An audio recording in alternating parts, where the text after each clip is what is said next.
The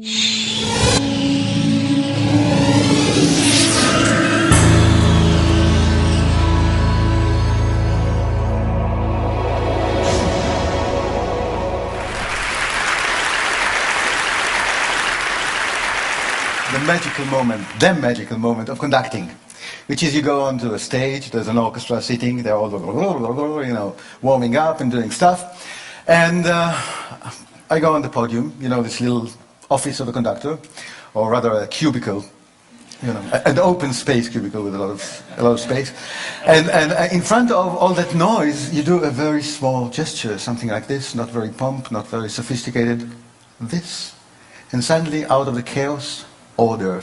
Noise becomes music. And this is fantastic, and it's so tempting to think that it's all about me. All those great people here, virtuosi, they make noise, they need me to do that.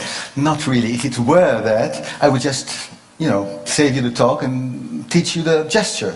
So you could go out to the world and do this in whatever company or whatever you want, and you have perfect harmony. It doesn't work. Let's look at the first video. I hope you'll think it's a good example of harmony, and then speak a little bit about how it comes about.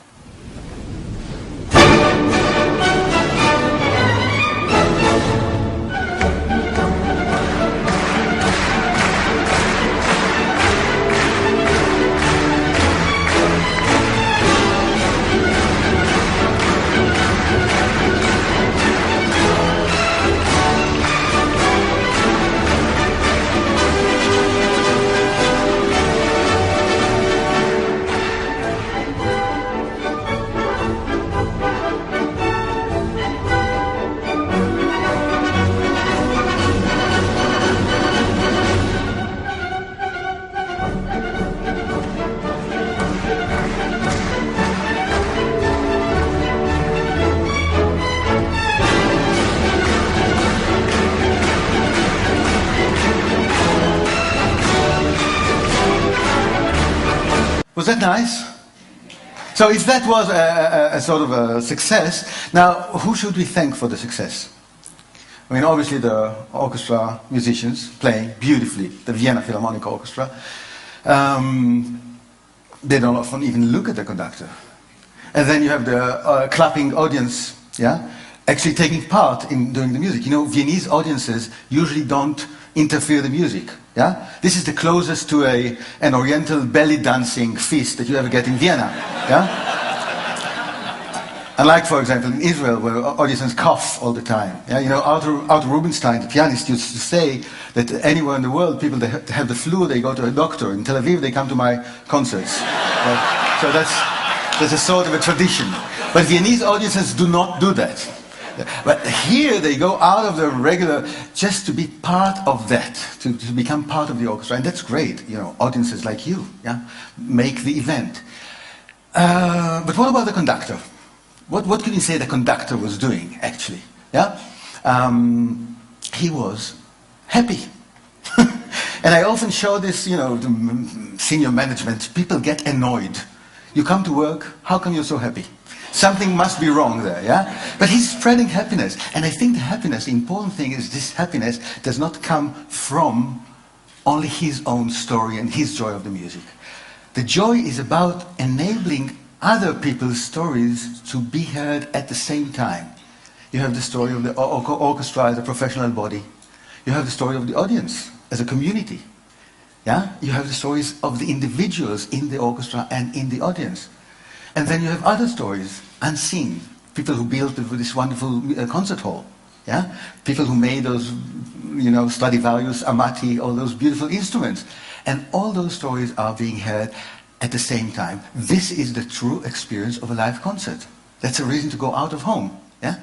But not all conductors do just that. Let's see somebody else, a great conductor, Riccardo Muti, please.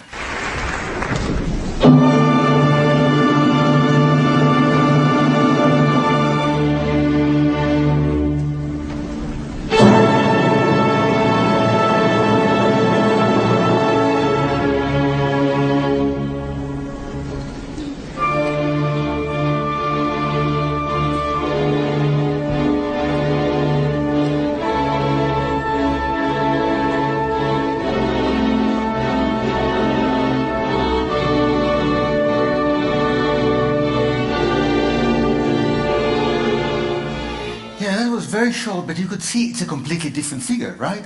He's awesome, he's so commanding, yeah? So clear. Maybe a little bit over clear. Can we have a little demonstration? Would you be my orchestra for a second? Can you sing, please, the first note of Don Giovanni? You have to sing, oh, and I'll stop you, okay? Ready? Well, come on, with me. If you do it without me, I feel even more redundant than I already feel. So, please, wait for the conductor. Now, look at me, and I stop you. Let's go.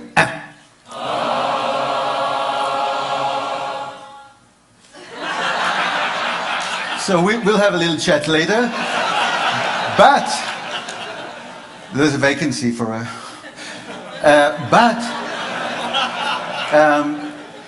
you could see that you could stop an orchestra with a finger. Now what does Riccardo Muti do? He does something like this. Oh, and then sort of... So not only the instruction is clear, but also the sanction. What will happen if you don't do what I tell you to do? So, does it work? Yes, it works. To a certain point. When Muti is asked, why do you conduct like this? He says, I'm responsible. Responsible in front of him.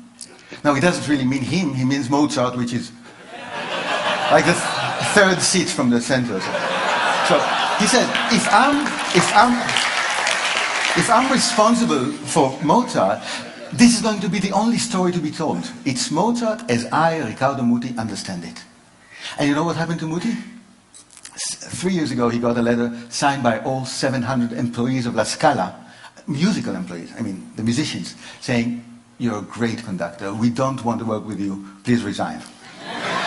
Why? Because you don't let us develop, you're using us as instruments, not as partners, and our joy of music, etc., etc. So he had to resign. Isn't that nice? No, he's a nice guy. He's a really nice guy. But can you do it with less control or with a different kind of control? Let's look at the next conductor, Richard Strauss.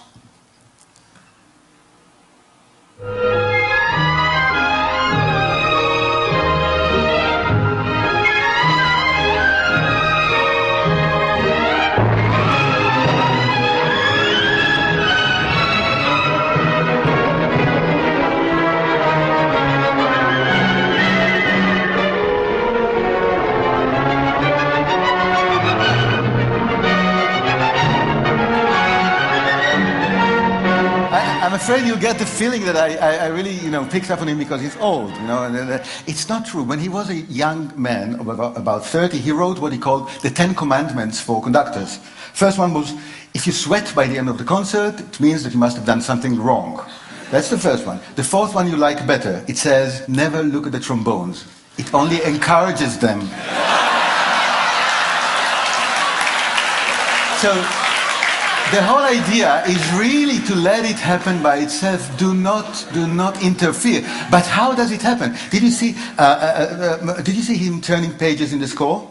Now, either he's senile and doesn't remember his own music because he wrote the music, or he's actually transferring a very strong message to them, saying, "Come on, guys, you have to play by the book." So it's not about my story. It's not about your stories. It's only the execution of the rhythm music, no interpretation. Interpretation is the real story of the performer. So no, doesn't want that.